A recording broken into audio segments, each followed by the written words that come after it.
Fevereiro começou, volta às aulas, quadro novo e agora a nova moda é gravar os professores em sala de aula, né? Vamos descobrir se eles são de fato doutrinadores e se ferem minha existência, eu serei resistência? Não, eu serei obediência. Por causa disso, vamos chamar ela mesma, geógrafa pela Unixul, pós-graduada em História, Sociedade e Cultura pela PUC e mestra em Filosofia pela USP. O currículo aqui não tá de brincadeira não. Sem mais enrolação, vem pra cá, Moara Kizzy Figueiredo! Moara Kizzy, né, pra ser mais artístico. Olá, PH. Educação. Senta aí pra câmera não... Tem que sentar pra não... Você permaneça sentado, que esse é o padrão. Esse é o padrão da sala de aula. O senhor sentado. Eu vou sentar, mas o padrão é... Tem que ser obediência, né? Isso. Desculpa. Será que o meu ângulo tá bom? Tá bom? Acho que tá tudo certo. Olha o que tem aqui pra gente Finalmente. começar aqui essa entrevista. Tem que ter uma coquinha, Finalmente. ó. Opa. Olha só. Uma coquinha Ai, pra começar aqui. aliás, Coca-Cola, se quiser me patrocinar... E aí, professora, antes da gente começar aqui os bate-papos, fale pra galera quem é Moara Kizzy. Quem é? Como você se apresentaria? Bom, primeiro, a maioria das pessoas me conhece como Mumu. Mumu. Não é o apelido que eu gostaria de ter. Mas pegou, né? Então olha, Mumu, a Mumu. Mumu é a professora Mumu. Eu sou casada, tenho um cachorro lindo, que é o Obama. Gente, é a coisa mais fofa do planeta. Moro na Zona Leste e eu trabalho há muitos anos na mesma escola onde eu me formei, que é o Colégio Cruzeiro do Sul. Trabalho com os professores que me deram aula. No começo isso foi bem esquisito, sabe? Porque, tipo, nossa, a menina voltou, né? Que esquisito. Mas, enfim, estamos aí. E estudo, trabalho, durmo pouco.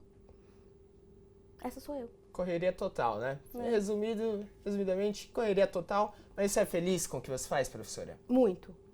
Sim. Muito. Eu acho que uma das coisas que eu mais gosto em dar aula é justamente o lance de chegar todo dia, porque assim, a minha aula não é sempre a mesma. Mesmo que o conteúdo seja o mesmo, as salas são diferentes, a maneira como a gente precisa apresentar esse conteúdo, ele muda. Às vezes eu dei aula num primeiro ano, mesmo conteúdo. A segunda aula é o mesmo conteúdo, mas eu tenho que chegar de outro jeito, porque é outro tipo de outro grupo de pessoas, é outro tipo de gente. Então a aula muda muito. Você tem que se adequar tem que me adequar, cada sala, exatamente. né? Cada sala tem uma engenharia diferente. Isso, ali, né? exatamente. Tem sala que brinca mais, tem sala que brinca menos, tem sala que tá dormindo, tem sala que você gostaria que dormisse, mas infelizmente não rola. Mas o que é legal é justamente isso, você tem que se adequar diariamente, isso é sempre um desafio diário.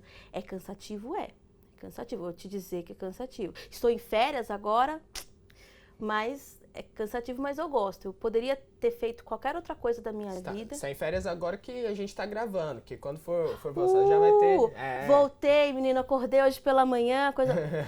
E, professora, eu queria saber como que veio esse interesse pela geografia. Por que geografia? É uma boa pergunta, porque eu não sei explicar. Porque assim, acordou então, e falou... Não, olha só, eu vou te dizer. Quando eu tinha a sua idade, o PH está indo para o 3º ano do ensino médio, meu aluno. Então, quando eu estava no 3º ano do ensino médio, eu sabia exatamente o que eu queria fazer da minha vida. Então, eu prestei FUVEST, eu prestei Direito. Na Unesp, eu prestei Engenharia. FUVEST... Unesp, prestei Mackenzie, eu prestei Letras. Eu sabia exatamente o que eu queria fazer da minha vida. Exatamente.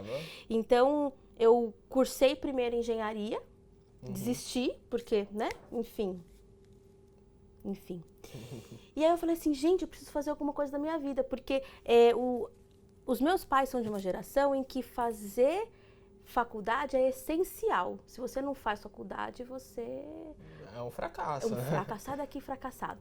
E aí, eu peguei e falei assim, preciso fazer alguma coisa.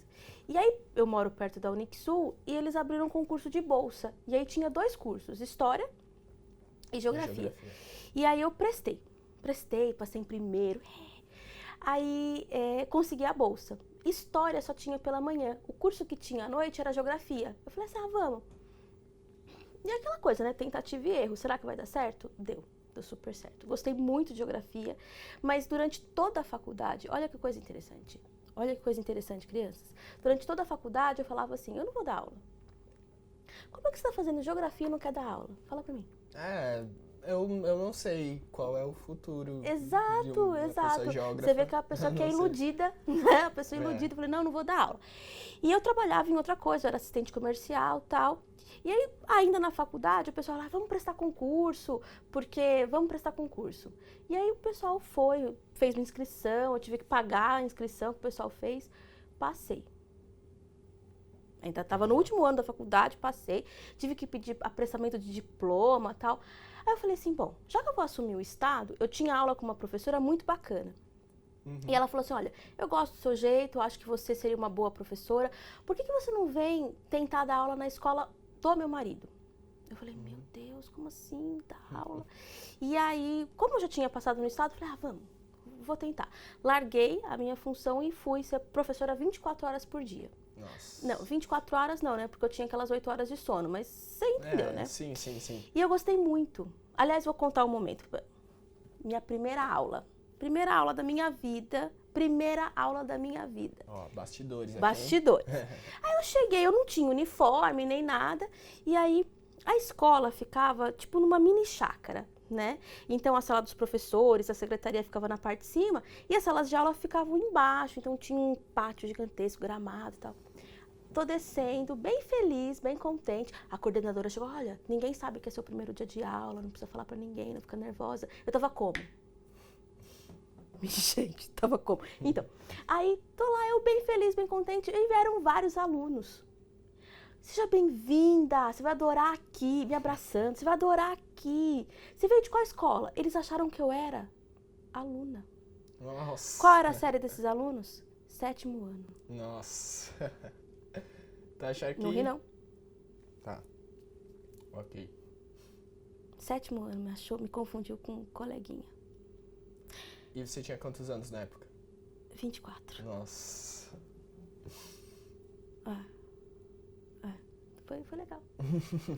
Vou tomar uma Coca-Cola. E aí, como que foi pro pessoal conseguir te enxergar e te respeitar como professora? Foi rápido? Foi um Olha, processo? como eram crianças, era mais fácil. Era muito mais difícil os colegas, né, recém-formada. Porque o professor mais antigo, ele tem aquele negócio de, ela quer mudar o mundo, ela vem iludida da faculdade. E de fato a gente vem, né? Quando você é jovem, você tem ideias para transformar tudo e todos, né? E você acha que sempre vai dar certo, porque você nunca teve decepções profissionais, teve poucas decepções amorosas, então você realmente está com pique. Eu acho que você não pode perder, né, essa vontade de transformar, essa vontade de mudar. Mas você precisa aprender com seus erros, você tem que aprender com as suas falhas. E essa galera não aprendeu, essa galera ficou amarga e então, lá, ó, coitada, iludida, otária. Otária! E aí... Então era mais difícil essa aceitação dos próprios professores do que dos alunos. Os alunos te viram ali como uma professora. No estado, porque eu comecei a dar aula no estado, né? No estado eu acho que era Essa legal. escola que ela era na Chacarazinha era do estado? Não, era particular. Tá. A escola do estado ficava perto da casa da minha mãe e eu gosto muito de lá, tenho lembranças muito boas. O pessoal sempre fala que a escola do estado é ruim e tal, mas eu sempre fui muito bem tratada pelos alunos. É lógico que eu não posso esperar o nível de comprometimento de um aluno do estado à noite, depois de um dia inteiro de serviço, o mesmo nível de comprometimento que eu vou ter de um aluno pela manhã, que o pai paga e tem todo um suporte familiar. Mas eles sempre me trataram com muito carinho, eles sempre foram muito acolhedores. E eu sempre lembro de um inspetor, que o pessoal chamava de Sabadão, seu Ailton, Sabadão. E gente, demorou acho que uns 5 anos para ele se tocar que eu não era aluna, porque ele sempre falava, vai pra sala, menina, vai pra sala. Eu falava assim, seu Ailton, ô Sabadão, desculpa, mãe. Era engraçado. Não, só foi engraçado na primeira vez, depois deixou de... Aí e os alunos falavam assim, professor, o Sabadão, a aluna aqui no corredor. Era eu. Então, até o pessoal se adaptar, te enxergar como uma professora, foi um processo... Isso. Então, assim, geografia e ser professora de geografia foi algo que eu descobri que eu gostava de ser depois que eu me transformei em uma. Sim. Esquisito, né? E é esquisito que, pelo que você falou, você começou a querer estudar geografia só pra ter uma faculdade ali, só Exato, pra... é uma pressão, né? Uma só pra loucura. falar pro seu pai que, ó, pai, tenho diploma aqui. É. E, sem querer, acabou se apaixonando pela matéria, Aliás, né? você jovem, se você está em dúvida sobre o que fazer, você está no 3º ano, está no cursinho, e está em dúvida sobre o que fazer, é super normal, tá, gente? Porque, olha eu. E você acha Jovem. que o correto, eu que agora tô no Tá no 3º terceiro. ano e tudo, já começar a faculdade ano que vem? Esperar o quê? O que seria? Depende do que você quer. Você quer começar a faculdade no ano que vem? Você quer esperar um ano? Quer viajar? Quer, sei lá, quer fazer um curso técnico? É com você. Acho que o que cabe para sua vida é o que você deve fazer. É difícil convencer os pais que você não vai fazer faculdade, que você não vai fazer faculdade no ano que vem. Isso é muito difícil, porque existe uma expectativa, ainda mais quem está em escola particular, né? Não vou fazer faculdade. Como não? Mas eu entendo que às vezes é necessário um tempo para você. Além do mais, além de ser estudante, você tem outro foco de carreira. Talvez você queira investir nisso, você não queira já começar a faculdade no ano que vem, mas você é muito jovem, né? Você não precisa correr. Parece que a gente tem que bater metas. Então, se eu não tiver um diploma até os 22, eu sou um fracassado.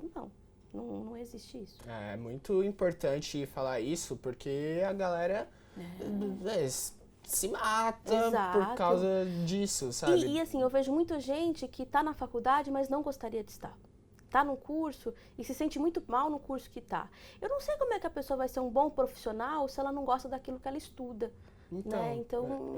eu já conheci gente estudando medicina. Medicina pra agradar um avô, pra agradar Que um médico pai. vai ser esse? Depois você me passa o nome?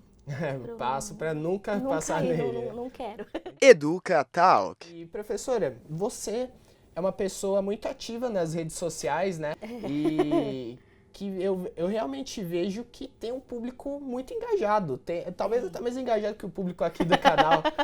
Eu não vejo gente aqui no canal tão engajada quanto os alunos são com você no Facebook. Aluna, ex-aluno. Então, e como que é ser uma professora, né? Nas redes sociais. Tem algum desrespeito? Como que é? Assim, existem pessoas, né, dou aula aí há quase 14 anos e é lógico que eu dei aula para todo tipo de gente, né? E todo tipo de gente está no meu Facebook. Então eu tenho muita gente que é sem noção, lógico, mas eu tenho a maioria é gente muito carinhosa. Então é gente que fica feliz em me encontrar, que gosta de compartilhar partes da vida comigo. E o meu perfil, ele é dividido em 2 momentos. O momento da piada. Eu adoro meme, gente, me manda. Então, o momento da piada e o momento que eu falo sério. Então, eu compartilho muitas notícias, mas você vai perceber que eu compartilho grande mídia. Então, é UOL, é Folha, é Globo, é G1. Eu pego, sabe, eu faço questão de utilizar fontes de notícia de gente que emprega jornalistas, que tem compromissos jurídicos, que não é qualquer um que foi lá, postou um negócio, aí você fala assim, tá, mas essa informação tá errada, processo quem? Então, a pessoa não existe, né? Então, não, faço questão de ter uma instituição sólida por trás das fontes que eu estou compartilhando. Fontes de confiança, exatamente. Né? E agora, não são mais de confiança, né? São fontes de fake news, segundo se está na internet é verdade. Não, gente, se eu quiser montar um blog e falar que eu sou a Miss Brasil 2015, eu posso. Quem me contesta? Então, ninguém. Talvez. Alguns alunos, talvez. Depende. Ponto negativo para quem me contestar, hein? Aí fica diferente. Mas você percebe? Então, as pessoas, elas têm acesso à informação, elas têm acesso à internet, mas nem sempre elas conseguem pesquisar. E eu sei que muita gente não lê notícia, não segue telejornal, a pessoa não lê notícia. Ela lê notícia quando eu compartilho. Agora a gente está num momento político muito difícil. eu acho, né? Porque se você compartilha uma notícia positiva, você tá, olha lá, você passando pano. Se você compartilha uma notícia negativa, olha lá, torcendo contra. Então, os ânimos estão muito, mas muito... Muito à flor da à pele, flor da né? pele. Muito... Então, as pessoas, elas não conseguem dialogar, de fato. E eu quero manter um canal pro diálogo.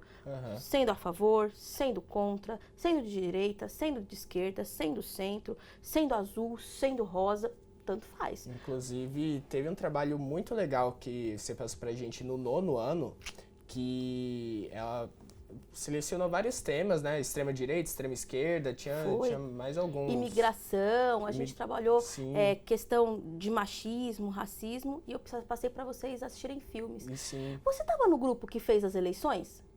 Qual? Que vocês tinham, que eram os prefeitos? Ah, sim. Foi, é verdade. Foi bem legal. Deixa eu contar. Nós fizemos um trabalho, quando ele estava no 9º ano, em que eu propus para a galera o seguinte: eles tinham que criar um partido e criar uma campanha política. E escolher um membro do grupo para ser o prefeito. Aí eles tinham que fazer jingle, tinham que fazer o vídeo, tinham que fazer folder. Inclusive foi o nosso que ganhou. Foi. Você lembra? Foi legal. Então, e aí, esse pessoal do 9º ano fez a campanha pela escola, usando as redes sociais. E o pessoal do técnico do colégio, o que eles fizeram? Eles fizeram a urna eletrônica. E aí a escola toda, aliás, o Fundamental 2, votou. E foi um projeto muito bacana. Até hoje o pessoal compartilha ainda o folder, o vídeo, me marcando. Olha, foi super legal. E quem ganhou foi o candidato do PH, que era o FEBEM. Era o FEBEM. Como é que era? O slogan era engraçado. Era alguma coisa, vote bem, vote no FEBEM. Não, era a escola que eu quero pra mim, quero pra você também. Vote no FEBEM.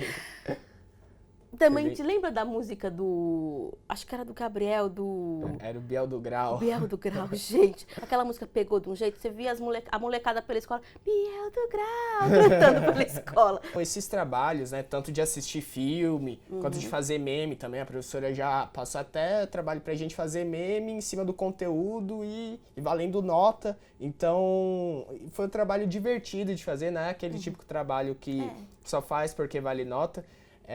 Esses trabalhos acho que conectam mais os alunos com o conteúdo, né? E além disso, porque trabalho em grupo, gente, se você já fez trabalho em grupo, sabe o que eu tô falando.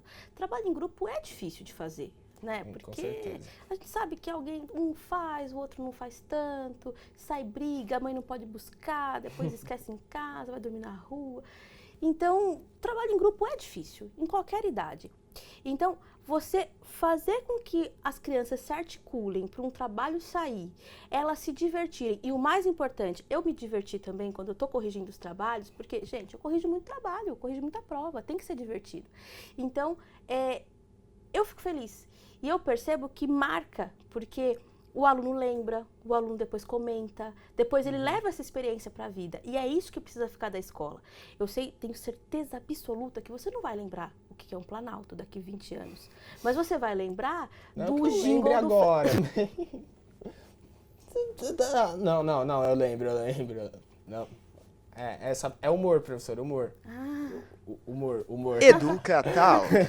Coca tá acabando. Exato. Quando a Coca tá acabando é o sinal de que a entrevista tá ali, já acabando. Tá ali pro final. Eu queria... Você falou que nas redes sociais você é uma pessoa que quando é pra brincar, brinca muito, compartilha muito meme, mas também é uma pessoa muito política, né? Uma pessoa que compartilha coisas muito sérias.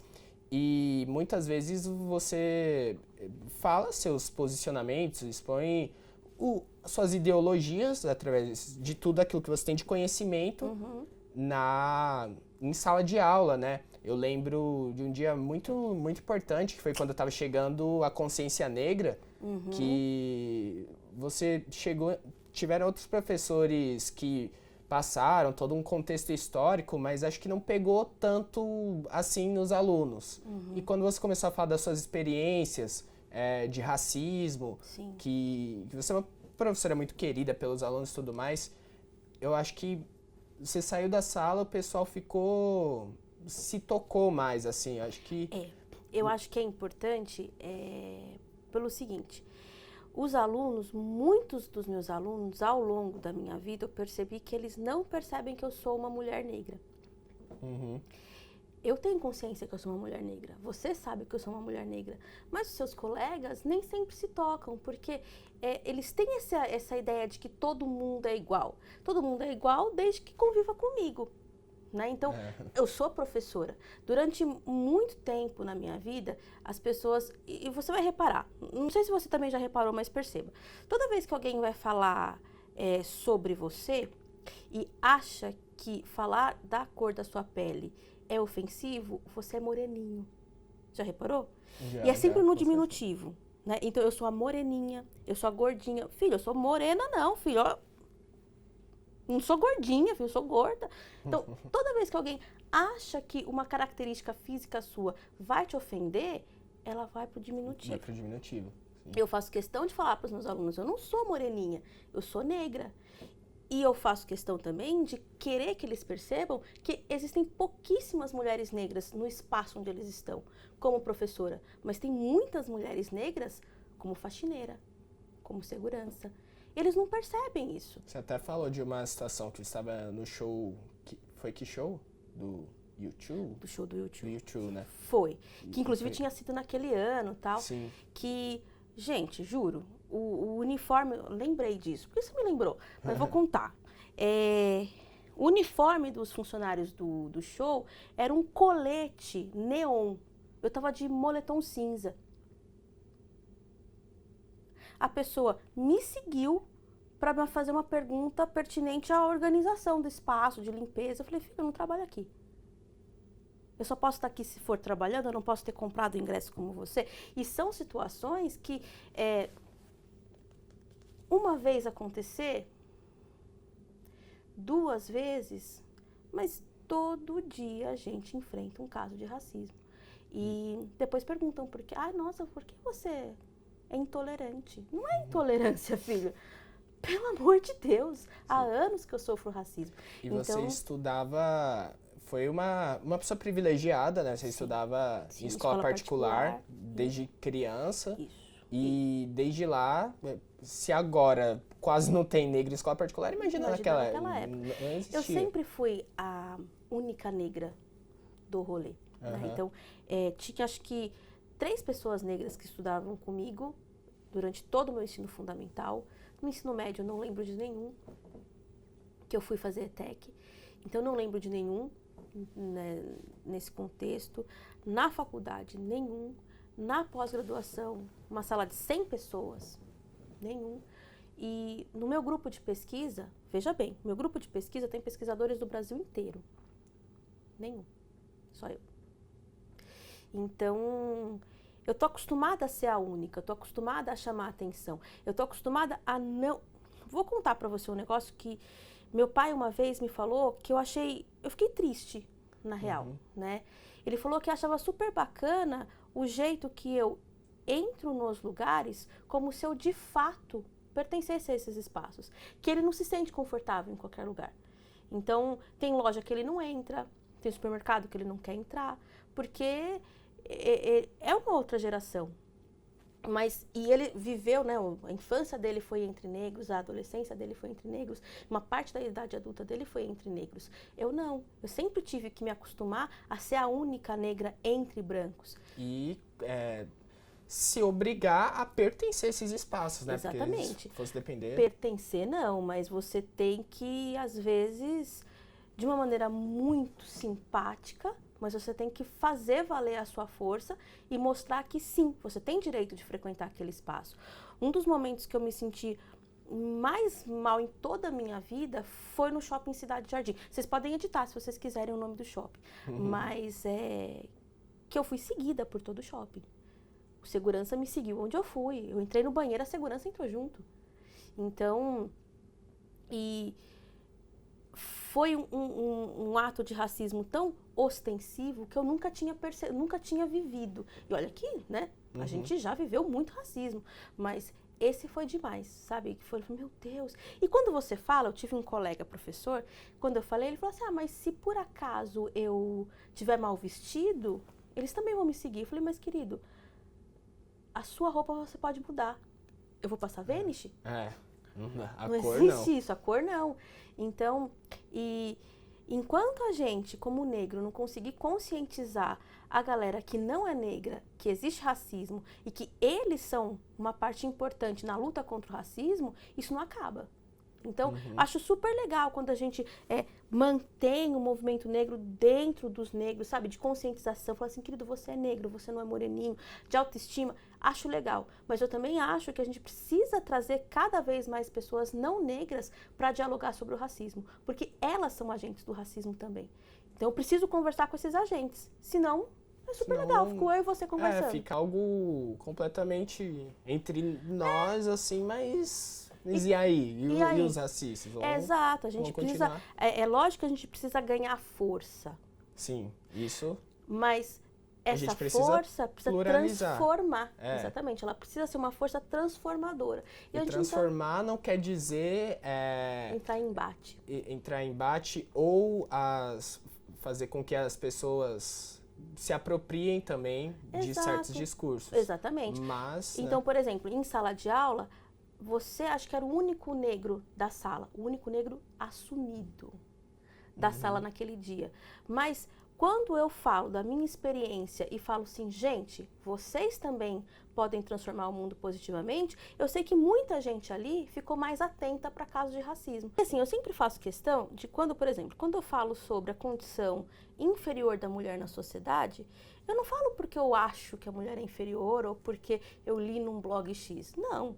Eu pego dados do PNAD que falam que a mulher trabalha mais e ganha menos do que o homem.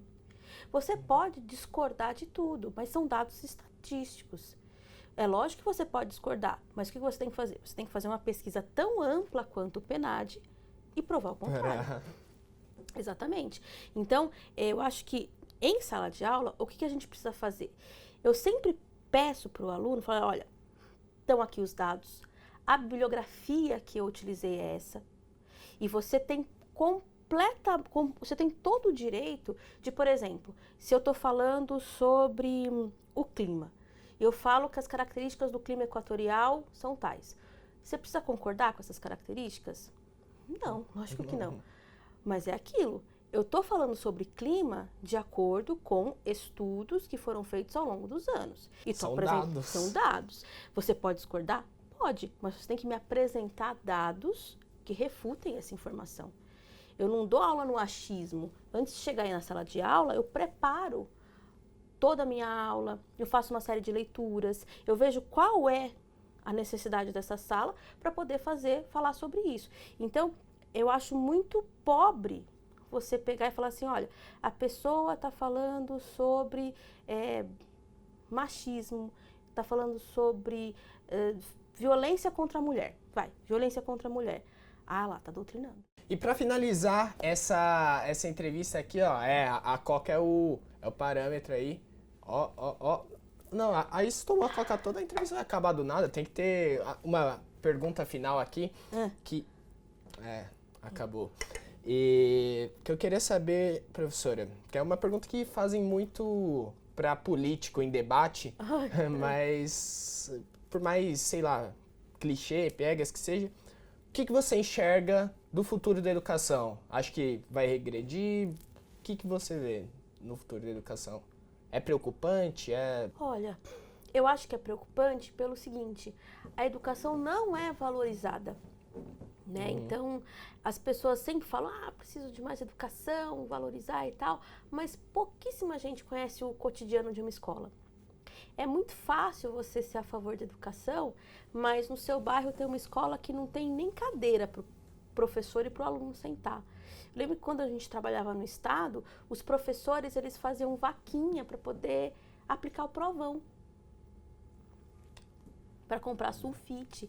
Então, eu acho que a educação, ela precisa primeiramente de um investimento inteligente. Inclusive, uma outra entrevista que eu fiz, que vai futuramente aí pro canal, o professor estava falando que a escola de hoje é a mesma escola do século XIX. É mesmo. E a gente sempre fala desse futuro, Exato. mas o futuro já chegou e o futuro não chega. Já chegou, mas não chegou. E é interessante que, assim, por exemplo, escolas, quanto maior é o investimento da escola em infraestrutura, mais a escola é diferente daquilo que a gente tem como padrão. Então, você tem escolas que trabalham com metodologias diferenciadas, mas são escolas muito caras. São escolas que custam 4, 5 mil reais a mensalidade. Meu, a gente está num país em que o salário mínimo é 998 reais. Que absurdo. Então, você percebe? Então, assim, quanto maior o investimento, melhor é o professor, melhor é a aula, mais você consegue pensar em metodologias alternativas, sempre pensando no aluno. Mas precisa de grana pra isso. Precisa de né? grana, precisa de grana. E é Educa isso, Talk. professora. Valeu mesmo por ter aceitado esse convite. Muito obrigada. Talk acabou, entrevista também. Espero mesmo que vocês tenham curtido. E aí, o que acharam desse quadro? Comente tudo aqui.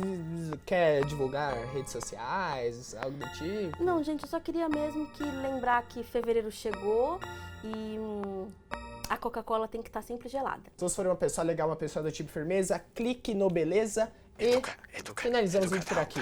Valeu, falou e